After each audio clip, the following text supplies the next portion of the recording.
Hi, I'm Frank, Hi, I'm Barbara. and we're Well-Hatted. Hello, tiny home enthusiasts. I'm down today in Lethbridge, Alberta, talking with Barbara Rowe. She's a director with Tiny Home Alliance. She lives in a tiny home, and she's also a blog writer for Tiny Home Alliance. And if you want to see those, check out patreon.com. Are you ready? Let's get to it. So hello, everybody. Here we are now. We're sitting down with Barbara Rowe, and we're going to have a little conversation about her tiny home. I'm going to ask her a bunch of questions, and I hope you enjoy the conversation. So if you had to eat one meal the rest of your life, what would that meal be? Fries and gravy. Well, you could drink gravy too, so you've taken care of drinking too. That is one of my favorite meals is fries and gravy. I mean, You could eat it for the rest of your life. If I absolutely had to, and that's the last one off the top of my head, like right now, it'd be fries and gravy. You know, they can grow potatoes on Mars, so that's a pretty good survival food. Let's too, go. right? Yeah. As long as we I think have Matt Damon did it once. A bag of gravy. Yeah. We can go. We'll go. So I wanted to talk to you about your tiny home more in depth. I know we've talked a lot about this, so I'm going to ask you some questions that we've probably heard before. Okay. But I think to start it off, the best question would be, what made you decide to make that switch to tiny? You were doing quite well before. You had a house and everything like that. So what really triggered the switch to give all that up and go tiny? To be more responsible. And I thought, I could travel more. Turns out, not really. But I figured I'll be able to drag my house around with me wherever I go, and circumstances happen. But I wanted to be smaller. We're filming. Place commercial here. Well and done. we're Yeah. back. As mentioned, I said I could take my house with me wherever I go, and I could travel the world. Okay, that didn't quite work out. The other thing is that I wanted to. I was one person living in an almost 900 square foot or 950 square foot house, 3-bed, 2-bath. I did not want a roommate, and I didn't need the room. And then spending a month traveling in my RV made me realize that, I can do this. And it's not that important to have all that house. It was more important to me to be able to actually live. So the RV, give us an idea of the size of the RV that you went into that gave you this perspective. Like, how big was your RV? My RV was 26 feet long. 26. By the normal size, 8 and 3/4 inch wide. It had one slide out or 2 slides out, one in the bedroom, and then my dinette slide out. Oh wow! Out. Yeah. So it was quite small. Yeah. Oh. But it was wider. It doesn't sound small. No, it sounds like a good size. It was a 5th wheel trailer, and I would take it down to the States and travel with it. And I lived in it for about a month, traveling around in the States, and I realized that okay, I can do this. This is okay. I can definitely do this. So in comparison, your house now behind us. Yeah. What's the dimensions? What's the footprint of this building? Well, my house is 10 foot wide by 37 feet long. So it's quite a lot bigger. It's like a McMansion compared to my 5th wheel. It is. As far as tiny houses go, it really is a bit of a McMansion. It's not so tiny. Hopefully we'll be able to show some photos on the inside of the house, but I've seen the inside, and you have so many levels. There's actually 3 different levels in there. Yeah. That's an interesting feature in a tiny home. Usually you'll see a loft and then the main level. Right. You won't have several different levels where your bedroom is as you can walk into your bedroom even though it's halfway up there, but then you go into your loft and it's a crawling loft. Yes. So why those design decisions? Was that your design decisions, or was that something that came about some other way? The great thing about having a tiny house is right from the, so to speak, ground up or from the floor up, it's all whatever you want. There's, when I was working with the builder, she kept saying if you've got the money, we'll build it. And I mean, it's a good answer, yeah. Sky is the limit. So if I want, 7 layers in there, levels, then I could have 7. But I picked the way that I did because I figured I might not have space where I can have a couple sheds or maybe even a garage. So I wanted a 5th wheel style so I could use the underside in the front as storage for whatever I needed it for. And then I have downstairs it's a kitchen, office, living area, and then the loft up top is to watch TV, movies, play video games. Well, I figured if you're up there, all you're going to be doing is you can't stand up in it. So all you're going to be doing is watching TV anyway, so might as well. Yeah, you know, it was a good use of the space too, because you've got that other level now above the bathroom for all that storage. Yeah, for all the other crap that you... So was that space meant for storage? It was specifically put there for, you're like, I'm going to pile all my stuff here. Absolutely. It's interesting that it's in the center of the house. Was that done also, was it placed there for weight, or was it just aesthetics that things were placed in the center like that? For weight distribution, that would be an engineer, talk to the builders. If Okay. I decided on the design. Am I getting too technical for you? No. No, I decided on the design. I didn't want the door at the back end. Okay. So my design is based off someone else's, where I tweaked it to fit exactly what I wanted. The other person's design had the door at the very back, and I didn't want the door at the back. I wanted it mid.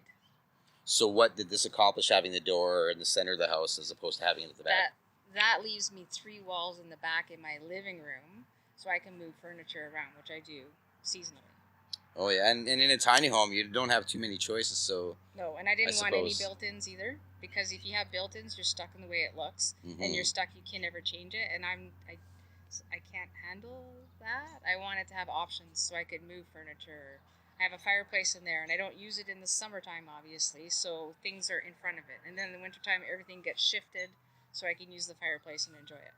And I also remember when I was planning on building, I told the builder, and this is quite funny looking back on it now, I had all this furniture that I was going to put in there. A big couch, a big hutch, table and chairs.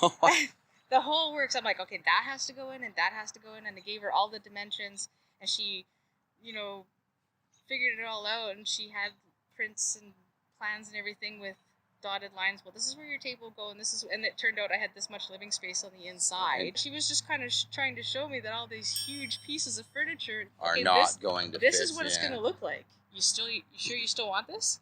Was it hard to get rid of all that? Yeah. It was, eh? Yeah, it was. Because it was full of stuff, too. Yes, because those were pieces of furniture that I got rid of. I mean, you have to purge down. And then I had all this furniture that I really loved and enjoyed that I didn't want to get rid of. And now I'm like, okay, now what do I do with it? I still have it. It's just not in the house anymore. You just stored it. Yeah. Tell us maybe even a story or a little bit more about like what that process was like of like once you decided, okay, I'm going to build a tiny home. What was the process like going from making that decision and then getting to this point? How was that process? Was it kind of smooth and easy going, or were there some bumps along the way?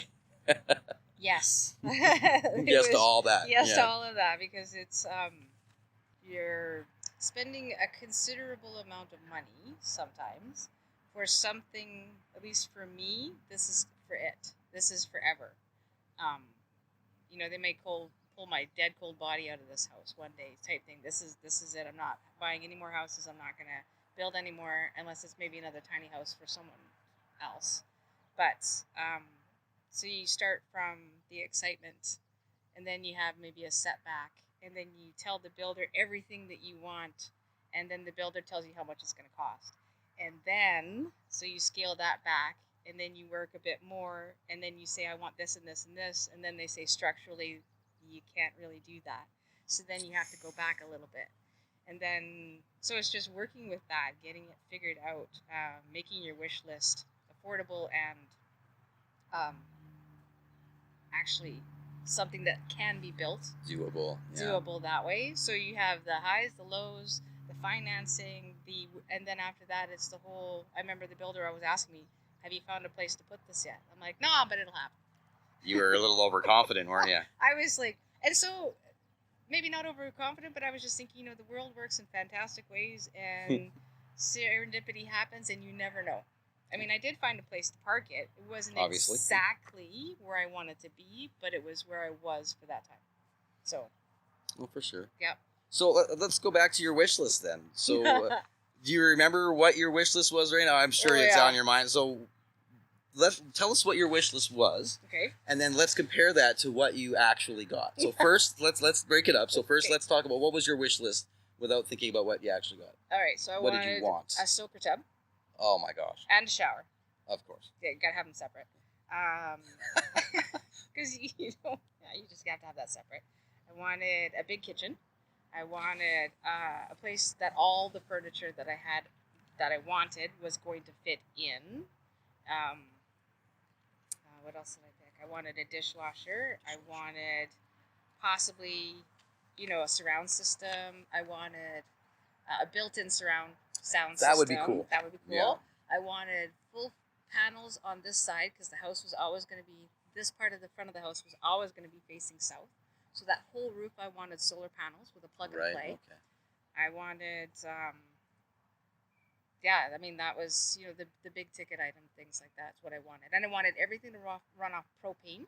It had to run off propane just in case. Those are pretty big asks for a tiny home. Yeah. Those are decent asks for a regular home. Yeah, and it's all doable. So then the builder took that, and she went away for a little while, and she came back. She goes, okay, so this is what we got. So what did you get? So I got a shower. A shower. No soaker tub. No solar panels. No solar panels, but the roof is ready for it. It is ready to go. I Halfway. just have to buy, I just have to get it installed and then get the battery pack system type thing. Because that was the other thing. If you get solar, do you pay that extra for inverters and all that stuff and have it wired into the house, which is very expensive? Or do you do a battery system and have it that way? And I couldn't decide either. None of my furniture, except my couches and one couch and one love seat fit in the house. And I had like 2 couches and I had a recliner. You had lots. I had tons of stuff. Yeah. I mean, you were the classic. Where am I gonna put all my stuff? Yeah. Like you're like the stereotype of that whole thing. I had a table, 4 chairs, a hutch for the kitchen, living room, plus the love seat. I had a big recliner that was gonna go up in the loft. I had my other hutch was gonna go in my bedroom for my clothes. It was gonna be a storage place for all your stuff. Yeah, basically. And really, so now, where were you gonna live? On top of my stuff. What do you mean? In between everything. So now I just have 2 couches and that's it. Just the 2 couches. It's quite comfortable in and there. No dishwasher either. You've got several different rooms in there to go into, so it's you're not even in a tiny home situation. You're not stuck in one room. Like no. When I went from the kitchen to look at your bedroom space, it was because of the hallway and the stairs go up. It's very different. Separate. And then going up to the loft again, you get up to the loft, and the rest of the house kind of disappears because you got the plants there, and then just the stuff you have stored kind of cuts off the rest of the house. It's pretty clever, actually. You go into each space, and even the little living room space. You have 4 rooms in this house. Technically, yeah. Plus a bathroom. That's 5 rooms. I'm just realizing that right now. That you have 5 rooms in this house. Yeah. It's all open. There's no walls. I mean, you can have walls if you want to cut everything off, but it's all open. But yeah, there's definitely... Tiny doesn't mean less. Tiny just means you have to be more clever than everyone else. You just have to figure out really your space. It's about better. being ingenuity, being smart about how you store things and how much space we don't use these days that we probably could use if we had the gumption to do so. Right? Is there one thing that you find after building a tiny home, you've been living in it for a while, you've been part of Tiny Home Alliance for a while, you've had a lot of experience in different aspects of tiny homes in general. Is there one thing that keeps coming up to you, do you think, that's one of the most misunderstood things about tiny home living? I think one of the biggest misconceptions is kind of on 2 sides. One, living in a tiny house with wheels on is not an RV. People will call it trailers. I used to call it a trailer till I finally got the mindset saying I either call it a tiny or it's a house. It's a regular house build on wheels. That's all it really is. The other, I think, is some people will hear tiny houses and maybe they still have that mobile home thought, like that old 1970s paper thin mobile home. The whole Atco trailer thing. Yeah, they think that you live in a tiny home. Oh, it's just like no, it's not an Atco trailer. No, it's not an RV either. It's a house, but it has wheels. It's made out of timber and siding and 2x4s, and that's timber, I guess. Yeah. And siding, and it's got windows that you would find in it. You wouldn't find windows like this in an Atco trailer or an RV. They're specialized windows. They're not nearly as weatherproof. And that's really, I agree with you. We've talked about this a bunch of times. Changing the culture of tiny homes by changing the language. Yeah. And you've corrected me a few times, and I know I correct people, try to say, it's not a big deal if you call it a trailer. It's just that if we continue calling it that, it's a misnomer that we're reinforcing. And to erase that, it starts with just a few people changing the language to introduce that culture into a thing. Yeah. And, if we do it well enough and we do it enough times, then we can change the culture of living in a tiny home. A lady I know, Miriam, she said, and I use that saying, I don't know if she got this saying from somebody else, she said, downsizing does not mean downgrading. No, and you can see that Yeah. plainly. And a lot of people, when they come in and I ask them if they want to take a look, they walk inside, oh, this is actually really nice. And I sort of want to look at them and say, what were you thinking? Like, what were you thinking it was going to look like on the inside? Like, this is a house. You know, sometimes it's hard to let people into your house and poke around and everything, but if they go in and actually look at it, it's not as bad as everybody thinks. And you don't mind showing people around a little bit if they're pleasant and they ask nicely. If they're not going to ask, then yes. If they poke yeah. in the windows, then there's a problem. But yeah, Cool, if they knock on the door and say, hey, can I take a look inside your house? I'm always like, yeah, mind the mess. So come on in. And the barky dog, if you can handle All that, right. you're good. You hear that, folks? For only $150, Barbara will give you a tour of her magnificent self-built tiny home in her own design.